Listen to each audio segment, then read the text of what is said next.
पे बैठे सभी सदस्यों का मैं फिर से एक बार शुक्रिया अदा करना चाहती हूँ क्योंकि फिर से हमें बोलने का मौका दिया गया। दिस इज थर्ड टाइम जब मैं यहाँ पे आकर बोल रही हूँ और सच में आपके यहाँ से मुझे रिस्पॉन्स भी बहुत अच्छा मिलता है।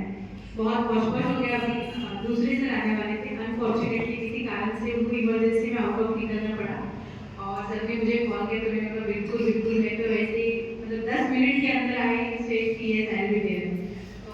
आई एम एक्सट्रीमली सॉरी क्योंकि बैनर और वो सब चीज़ें उनके साथ ही चली गई, उनको अर्जेंटली कुछ इमरजेंसी में निकलना पड़ा। मैं पहले फाउंडेशन के बारे में बताना चाहूँगी। ICICI foundation it's a big group, पर उसका एक और हिस्सा है ICICI academy for skills. ICICI academy for skills बोलने के बाद ही स्किल्स डेवलपमेंट का काम होता है। ये एक CSR के तहत आता है, कॉर्पोरेट सोशल रिस्पॉन्सिबिलिटी जिसे हम कहते हैं। और ICICI ग्रुप समाज के लिए एक कदम आगे आके यूथ डेवलपमेंट के लिए हमने एक कदम आगे बढ़ाया है, ताकि यूथ अगर डेवलप होगा तो अल्टीमेटली सभी आगे आने वाली जनरेशन को हेल्प कर पाएगा। तो ऐसे 29 एकेडमीज है इंटायर इंडिया में। ICICI एकेडमी फॉर स्किल्स के नाम से 70 कोर्सेज हम रन करते हैं। इसमें नागपुर में हमारी एकेडमी जो है वो गांधी बाग बहुत फेमस एरिया है, मेन गांधी बाग गार्डन के बिल्कुल अपोजिट में ही एकेडमी है। लोकेशन बहुत अच्छा है, कोई भी कहीं से भी पहुंच सकता है। गांधी बाग गार्डन के सामने ही हमारी एकेडमी है। नागपुर में हम 2 कोर्सेज चलाते हैं, वन इज सेविंग स्किल और sorry 3 courses, saving skill, office administration and third है इलेक्ट्रिकल एंड होम अप्लायंसेस। जो मेरे साथ सतीश जी आए हैं वो खुद ही इसकी बैचेस देते हैं। मैं सेविंग स्किल फैकल्टी हूँ और ऑफिस एडमिनिस्ट्रेशन के भी अलग ट्रेनर हैं। तो हमारे यहाँ हर 3 महीने में 300 बच्चे ट्रेन होके निकलते हैं।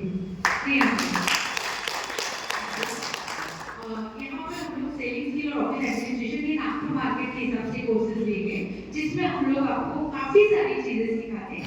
Not only related with the job only, but बच्चों को बातचीत कैसे करना, रहन सहन अच्छा क्या होता है, लाइफ स्किल, जीवन जीने की कला क्या होती है, सोशल स्किल, अगर हमें समाज में रहना है तो हमें कौन सी बातों का ध्यान रखना चाहिए।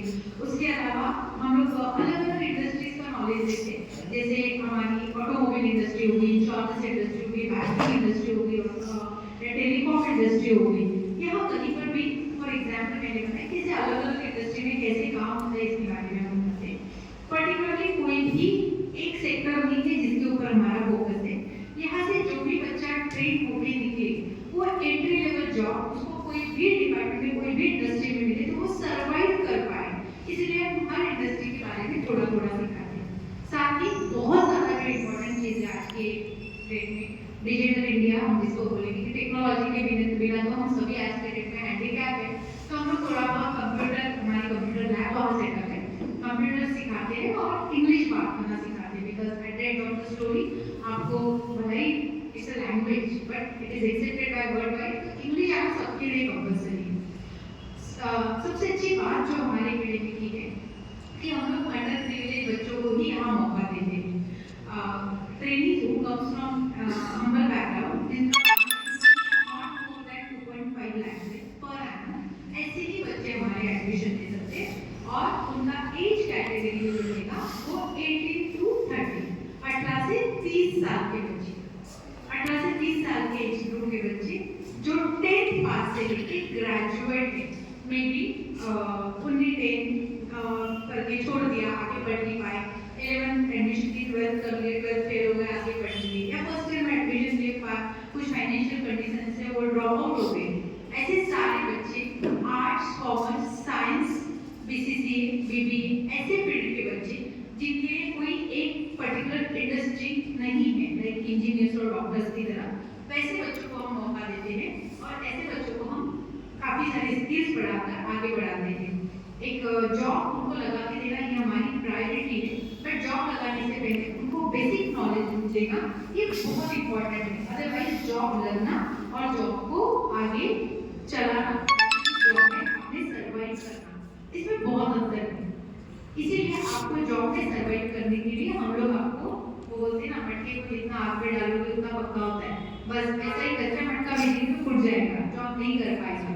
तो हम आपको बस 3 महीने में पक्का करने का काम करते हैं।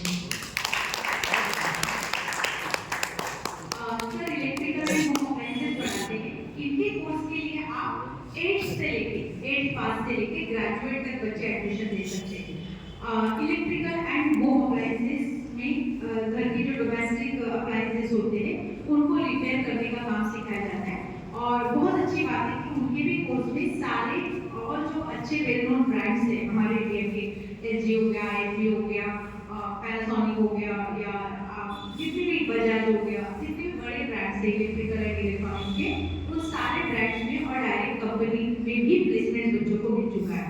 और कुछ बच्चे जो जॉब करके अभी उनको लग गया कि सब आ चुका है, भी काम शुरू करके बैठे हैं, मतलब वो भी कोर्स अगर बच्चे करते हैं तो उनको खाली भूखा तो रहना ही नहीं, मतलब या तो वो जॉब कर रहे हैं या तो उनका काम शुरू कर रहे हैं, सेल्फ एम्प्लॉयबल बन जाए। तो ये दोनों तीनों चीजें उनके कोर्स में भी अवेलेबल है। हमारे जो बैच है वो हर 3 महीने में हम लोग रन करते हैं। तो ये जो बैच है ये ऑलरेडी शुरू होकर 10 से 12 दिन हो चुका है and tomorrow is the last date of the admission. अगर इस बैच में कोई भी बच्चा एनरोल करता है तो उसका मार्च 31 को ये कोर्स खत्म हो जाएगा, मतलब 3 महीने बोलना है, लेकिन एक्चुअली इट्स 72 वर्किंग डेज का कोर्स है, 72 वर्किंग डेज। तो ये 31 मार्च को ये कोर्स खत्म हो जाएगा और बच्चों को 1-2 अप्रैल से ही कोई ना कोई जॉब ज्वाइन करना है। बच्चों को ट्रेनिंग कंप्लीट करने के पहले ही इंटरव्यूज करवाना, इंटरव्यू के प्रिपरेशन करवाना, उनके अंदर पब्लिक स्पीकिंग, उनका बाहर का डर, पूरा अंदर का डर बाहर निकालना, ये सारी काम हम लोग ट्रेनिंग के दरमियान करते हैं। और बिल्कुल 31 मार्च के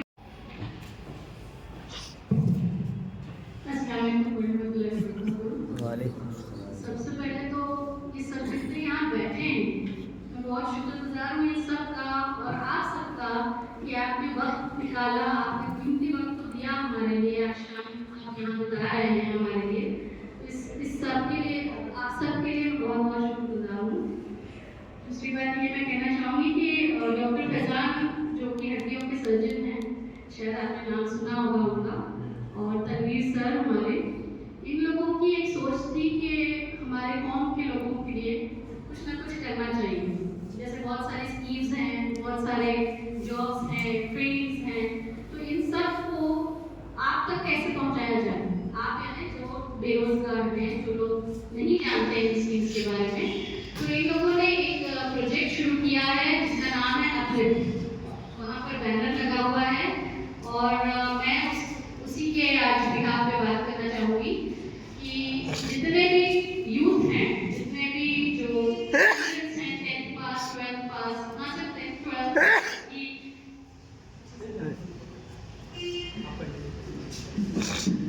जितने भी 5th onwards, 5th standard onwards अगर आप पढ़ाई किए हुए हैं तो उन बच्चों को, उन तालिब इल्म को बहुत सारे ऐसे रोजगार हैं जिसकी अपॉर्चुनिटीज पता ही नहीं होती हैं।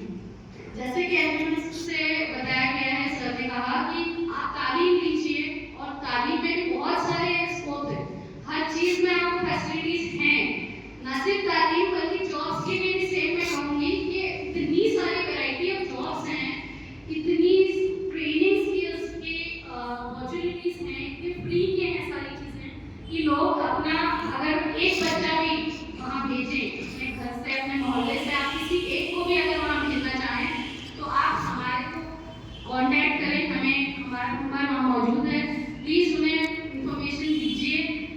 इतनी स्कीम्स हैं कि मैं बता नहीं सकती अभी, और माशाल्लाह हर साल कुछ ना कुछ बच्चों को फैस पहुँच ही रहा है। कई बच्चे हैं अब तक जो एक्सिस बैंक में हैं, आईसीआईसीआई की तरफ से, और कई ऐसे जगहों पर लग चुके हैं। इससे पहले कई लोगों ने आपसे भी बताया ही है।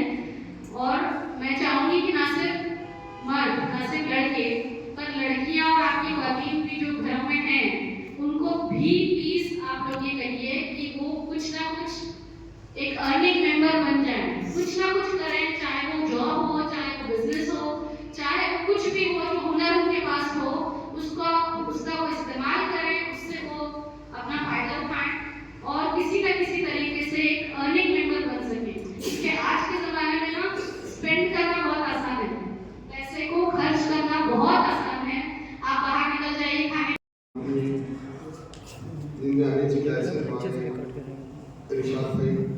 हमारे अजीज मिर्जा साहब, डॉक्टर साहब साहब, हमारे साथी शाहिद रमोला साहब, जावेद अख्तर साहब, शोएब भाई, हमारे अंजुमन साहब, प्रोफेसर साहब, मेरे दोस्तों, 20-25 साल हो गए तालिबान शरीफ में हूँ, लेकिन मुझे पहली बार ऐसा लग रहा है कि राजनीति छोड़ के दूसरे विषय के ऊपर कुछ बोलना आज पढ़ रहा है। बेसिकली मेरा जो सब्जेक्ट है वो फाइनेंस है। जब मैं 93 में चार्टर अकाउंटेंट हुआ था तो सारे लोगों को लगा था कि भाई कोई आदमी आया है जो बैंक से हमारा फाइनेंस करवा कर दे सकता है, तो उस टाइम हमने बहुत काम किया। लेकिन 2014 के बाद हमने ये सब बंद कर दिया और राजनीति को पूरा 24 घंटे का अपना ये बना दिया। लेकिन बड़ा अच्छा लगा उस दिन बातचीत हुई कि भाई ऐसा बिजनेस के लिए अपन कुछ करना चाह रहे हैं नौजवान के लिए, क्योंकि आज के जमाने की सबसे बड़ी अगर समस्या कोई है तो वो रोजगार है।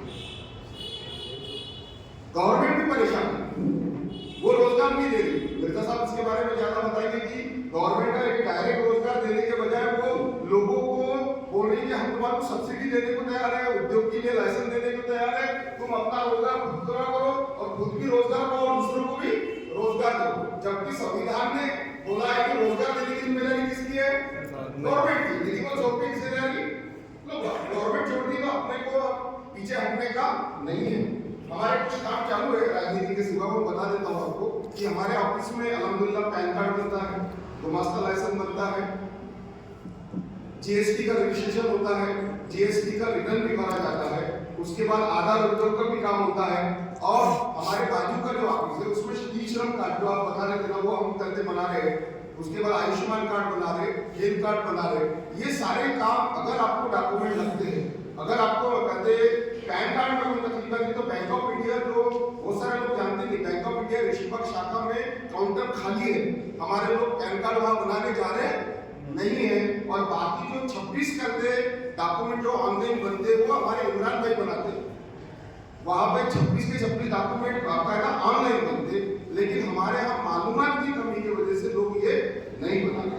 दूसरा जो मेन बोल रहा हूं मैं कि भाई फाइनेंस मैनेजमेंट, किसी ने रिलायंस से जो बनाने वाले धीरूभाई अंबानी उनसे पूछा कि आपके इतनी बड़ी कामयाबी का राज क्या है, तो उन्होंने बोला दो चीज, एक टाइम मैनेजमेंट और एक फाइनेंस मैनेजमेंट, और तीसरा एक खास टाइम पर फाइनेंस मैनेजमेंट। टाइम पर फाइनेंस मैनेजमेंट ये ज्यादा जो जरूरी है। बहुत सारे लोग हमारे अंदर बिजनेस शुरू करते हैं, वो पहले ये सोचते हैं कि भाई हम वर्किंग कैपिटल क्या लगाएंगे, वर्किंग कैपिटल लगा भी देते, लेकिन किसी के दिमाग में रिजर्व कैपिटल का करते कंसेप्ट कभी तक नहीं आया। रिजर्व कैपिटल अपने पास होना चाहिए कि अगर वर्किंग कैपिटल करते करते कोई अपॉर्चुनिटी अपने पास आ जाती है तो उस अपॉर्चुनिटी को कैप्चर करने के लिए एक अलग से रिजर्व कैपिटल अपने पास होना चाहिए। वो हमारे पास थिंकिंग अभी भी नहीं है। हमारे यहाँ माइक्रो फाइनेंस का काम होता है, पिछले 20-22 साल से हम माइक्रो फाइनेंस कमाते हैं। जब हमने 2001 में माइक्रो फाइनेंस का काम शुरू किया तो मुझे लोगों ने बोला कि तालिबान में माइक्रो फाइनेंस देने के बाद वसूल करना ये बहुत बड़ा काम है, ये काम तुम कैसा करे। लेकिन अब बड़ी खुशी की बात है कि हमारे अकाउंट टाइमबक के बाद कहीं नहीं है, फिर भी हम 100% रिकवरी लोगों की कर लेते हैं और बिना दिक्कत के करते। किसी के घर में जाके हमने कभी झगड़ा करने की कोशिश नहीं की, जरूरत ही नहीं पड़ी। यानी तालिबान वो है, लेकिन तकलीफ इस बात है कि हमारे यहाँ जो लोग बिजनेस कर रहे हैं तालिबान शरीफ में, उसमें एक बात मैं कहना चाह रहा हूँ कि वो कहीं ना कहीं फाइनेंस में गड़बड़ करते थे। यानी जिस चीज के लिए हम फाइनेंस ले रहे हैं उस चीज को फाइनेंस में डालने के बजाय अचानक कोई घर का काम आ गया तो उसके अंदर हम तलवा देते। यानी अफसोस की बात है कि रिजर्व फाइनेंस करने के लिए रिजर्व में फाइनेंस पड़े कि भाई बिजनेस में आज हमने कमाए, दूसरे दिन वही पैसा कहीं में लगा दिए, बिजनेस में लगा दिए। यानी 25-50 रुपए भी हम जमा करते तो और अगर 25-50 रुपए जमा भी कर रहे डेली कलेक्शन में तो वो किसी ना किसी का उधार चुकाने के लिए करते। यानी आने वाले भविष्य के लिए हमने फाइनेंस करना चाहिए, जमा करना चाहिए, ये कंसेप्ट हमारे यहाँ बहुत कम है। इस चीज को देखिए। दूसरी खास बात मैं बोल रहा हूँ कि एक बहुत बड़ा सेक्टर हमारे से छूट जा रहा है। हम ज्यादातर मैकेनिकल में या ट्रेडिंग में जा रहे हैं, लेकिन प्रोडक्टिव फील्ड में कभी भी कोई नहीं जा रहा। इतना बड़ा तालिबान शरीफ है। हमारे रोजमर्रा की चीजें हैं, मसाले, कितने लोग करते हैं मसाले बनाने का काम करते हैं, मसाले सबको लगते किसी के पास है। हम पूरी करते साफ सफाई की चीजें इस्तेमाल करते, Procter and Gamble and Hindustan Lever Limited के जितने प्रोडक्ट है इतनी सारी चीजें हम इस्तेमाल करते हैं। कितने लोग पाउडर बनाते हैं, वॉशिंग पाउडर, कपड़े धोने का साबुन, जो साबुन है वो, बाकी तेल, ये सारी चीजें हमारे यहाँ नहीं बनती। तो ये मैन्युफैक्चरिंग सेक्टर हमारा बहुत कुछ छूट गया और इसके लिए फाइनेंस अगर लगता है तो आज गवर्नमेंट ने स्पेशल, खास करके लेडीज के लिए, मैं पढ़ रहा था सर, लेडीज के लिए पढ़ रहा कि लेडीज के लिए अगर क्लस्टर प्रोग्राम अगर रखते हो, क्लस्टर का मतलब होता है 5 से 6 चीजें एक साथ बनाना, वो अगर क्लस्टर का प्रोग्राम अगर आप लेते हो तो गवर्नमेंट की तरफ से लेडीज के नाम से अगर कोई प्रोजेक्ट शुरू करते हो, वुमेन्स कुटीर उद्योग के नाम से, लेडीज कुटीर उद्योग के नाम से, तो आपको 60 से 70% सब्सिडी गवर्नमेंट दे रही है शहर में, और ग्रामीण में 90% दे देती है। शहर में कितनी? 60%, ग्रामीण में 90%। हमारे यहाँ लेडीज को हम सामने नहीं लाते। तो ये जो चीज है इसके तरफ हमारा ख्याल है। मैनेजमेंट के बारे में, मैनेजमेंट के बारे में बताया, खासतौर पे अभी जो सब्जेक्ट था कि मैनेजर लोग आ रहे थे बैंक के, वो अपने को यहाँ पर बताने वाले, लेकिन नहीं है तो उनका एक सेक्टर में कवर कर दूं कि गवर्नमेंट की तरफ से अभी कुछ दिन पहले एक मीटिंग हुई थी यहीं पर, उसके अंदर बताया था कि माइनॉरिटी डिपार्टमेंट की तरफ से मौलाना आजाद आर्थिक विकास महामंडल के अंदर लोन मिला जा रहा है। उस लोन के अंदर सबसे बड़ी खराबी ये थी कि 50,000 के ऊपर जैसे अगर आप जाते हो तो आपको गवर्नमेंट सर्वेंट या सक्षम तालीम सिर्फ और सिर्फ उस मालिक की अल्हम्दुलिल्लाह इसने आज का दिन इतने मुकद्दस मुकाम पे अता किया। और अल्हम्दुलिल्लाह सभी लोगों ने बहुत बातें बहुत अच्छे से बताई। मेरे पास अभी वैसे कुछ बताने के लिए कुछ बचा नहीं है, लेकिन फिर भी बहुत बहुत शुक्रगुजार है अल्हम्दुलिल्लाह मौलाना हमारे अरशद साहब, फैज़ल काबिल औलिया और पूरी की पूरी टीम, जिनकी माशाल्लाह हौसला और जिनकी कंसिस्टेंसी, जिनकी कंटिन्यूटी काबिल तारीफ है। एक बार उन लोगों के लिए पूरी टीम के लिए अल्हम्दुलिल्लाह जो कभी हार के नाम से कभी थकते नहीं, और इनका ये सोचना है कि ख्वाहिशों से नहीं, खिलते फूल झोली में अपने हिस्से की शाख को हिलाना होगा। सिर्फ ख्वाहिश है, ख्वाहिश तो हमारे सबके दिल में है कि ऐसा होना चाहिए, वैसा होना चाहिए, कौम का भला होना चाहिए, प्रगति होनी चाहिए, धमका होना चाहिए, फलाना होना चाहिए, लेकिन ये ख्वाहिशें दिल में ही दबी रह जाती है और पूरी जिंदगियां निकल जाती है। मगर अल्हम्दुलिल्लाह इनका आज़म है कि ख्वाहिशों से नहीं, गिरते फूल झोली में अपने हिस्से की शाख को हिलाना होगा, और कुछ नहीं होता अंधेरे को पोंछने से, अपने हिस्से के दीपक को जलाना होगा। और ये जलाते रहते माशाल्लाह। अभी कंटिन्यूसली 4 रोज से इनकी टीम दिन रात लगी पड़ी है। तो वहाँ 26 जनवरी का वृद्धाश्रम में कार्यक्रम हुआ, उसके बाद में यहाँ पे मेडिकल कैंप चल रहा है, उसके बाद में आज ये चल रहा है। कल पता चला ये नहीं कि 5 दिन होगा, चलो कुछ आराम करें, कुछ रिलैक्स हो जाए, नहीं, इनका पता चलेगा कि कहीं भरते कुछ और, कहीं कैंसर पीड़ितों के लिए कर रहे हैं, कहीं पे अनाज बांट रहे हैं। अल्लाह ताला ऐसा जज्बा और ऐसी एनर्जी और ऐसी ताकत सबको दिया। हम सब ने इनके लिए बहुत बहुत दुआएं करना चाहिए, क्योंकि इनमें का हर इंसान एक यूनिक है अल्हम्दुलिल्लाह। और इनका ये सोचना है कि जिंदगी कांटों के समान है और हौसला इसकी पहचान है। जिंदगी कांटों के समान है ना, मुश्किलें है, बहुत सारी मुश्किलें, कांटों भरी जिंदगी। अभी तो बहुत कम बची है, अच्छाई है, लेकिन है। लेकिन इनका ये मानना है, हर फर्ज का, इनके हर मेंबर का, कि जिंदगी कांटों के समान है और हौसला इसकी पहचान है। और रास्तों पे तो सभी चलते हैं, अरे जो दूसरों के लिए रास्ता बनाए वो इंसान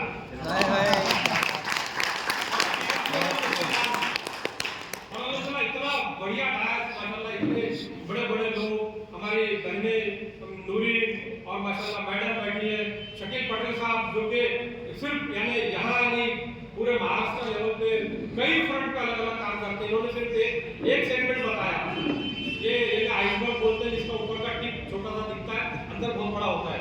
माशाल्लाह नूरा भाई यहाँ बैठे, लेकिन यहाँ से पुलिस वालों को इंस्ट्रक्शन जा रहा है कि उसको छोड़ दो, उसको अंदर कर दो, शुरू है उनका काम। चारों तरफ से हमारे डॉक्टर जाफरी साहब अभी पेशेंट बैठे होंगे, लेकिन सर को एक रिक्वेस्ट किया मैंने डॉक्टर जाफरी साहब को, वो आ गए। और मैडम ऐसे फाउंडेशन की मैडम आपका सुन के मुझे ताज्जुब लगा कि इतनी देर में, जितनी देर में दुर्गे सर ने आपको बोला आप आ गए, उतनी देर में तो हमारी औरतें तैयारी नहीं होती। दुनिया पूरा वर्ल्ड बदल गया, रॉकेट हो गया, क्या क्या आपने कौन कौन से सैटेलाइट छोड़ दिए, 4G 4G 5G टाइमिंग सब बदल गया, नहीं बदला है तो सिर्फ एक टाइम नहीं बदला है, तैयार होने का लगना नहीं चाहिए। और माशाल्लाह हमारे अंजुमन इंजीनियरिंग के प्रोफेसर सर बहुत ही मोस्ट रिस्पेक्टेबल हमारे राहिल खान सर है माशाल्लाह, कोहिनूर सर है, सर एक हमारे पास सर बैठे, और तुरक साहब यहाँ पे बैठे, हमारे वेस्टर्न इंडिया कैंपस से संदीप सर आए हुए हैं जो कि और मॉन्टेसरी और बाकी को डॉक्टर रियाज खान साहब यहाँ पे बैठे, और भी बहुत सारे लोग हैं, मैं जिनके नाम लूंगा तो फिर पूरी रात यही निकल जाएगी। मुझे बस ये बात बोलना था कि बिजनेस मीट क्यों रखा गया, इसके पीछे का तस्वुर क्या था, बिजनेस को कराना था? नहीं, मुस्लिम्स के बीच में तालिबान में मुसलमानों के लिए बिजनेस मीट का रखने का जो मकसद है वो ये है कि मुसलमानों के मसले क्या है।